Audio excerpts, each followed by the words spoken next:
Kasi maganda yung niya, yung YouTube niya. Sino yun? Nakaka-entertain si Zainab Harake. Tapos yung babae is yung lalaki is si Daniel Padilla. Crush ko din yun.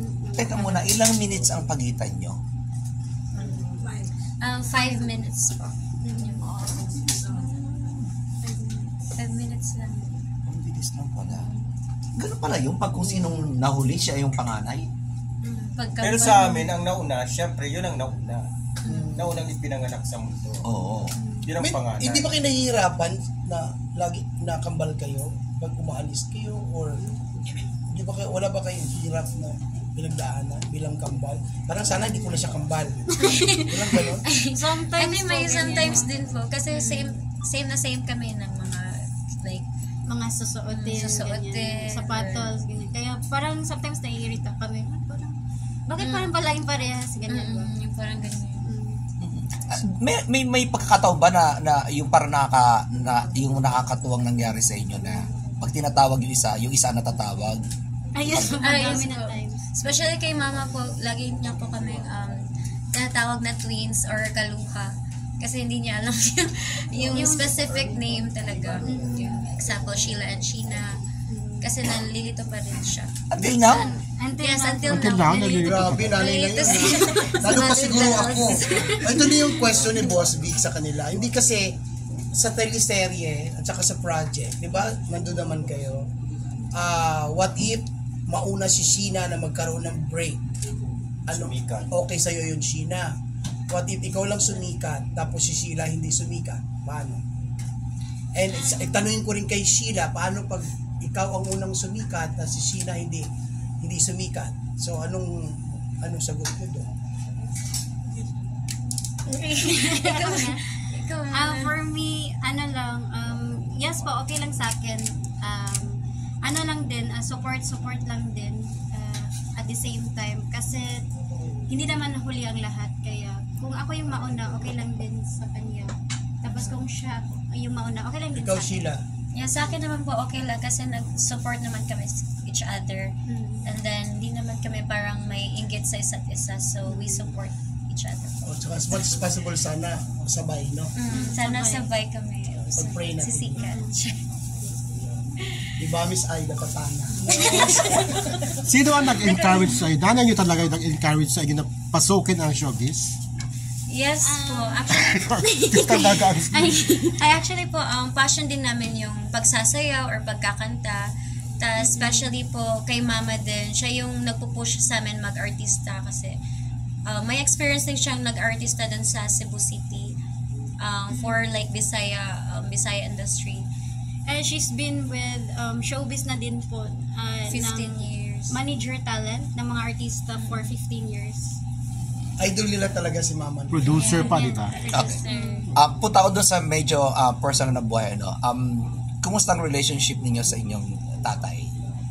About sa tatay po, wala na po kaming contact ni tatay since mga pa kami. Maliit pa kami. Gaano kaliit? When was the last time that you communicate with your father?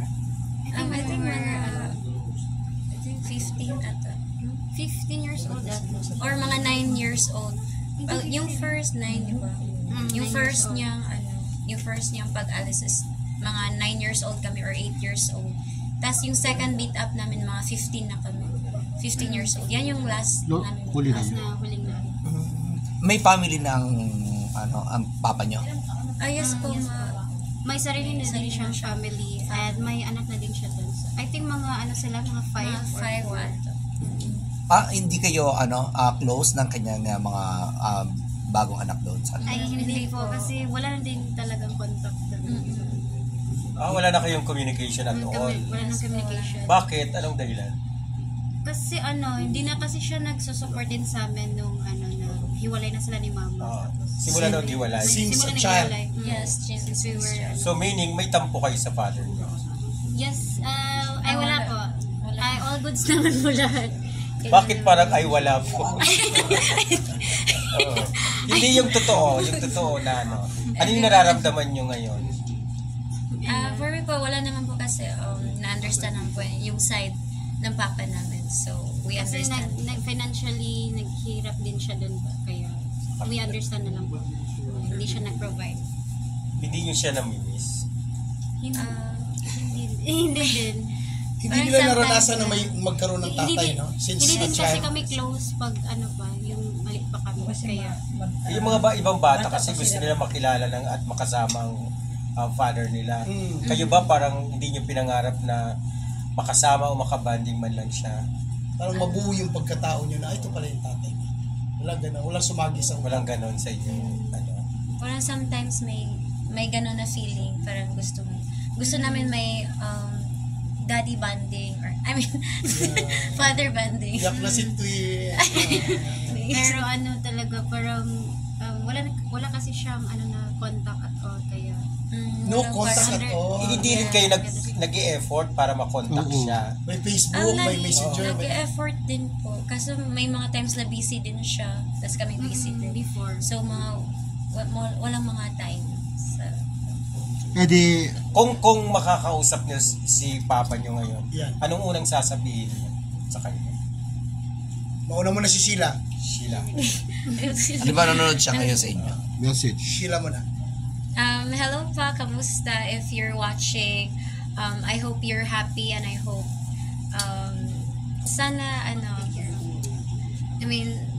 yes, take care always and then God bless. Sheena. Hello pa. Thank you for everything, and I hope you understand for all the situation, and just take care always there for wherever you are, and then we'll see you soon. Touch naman.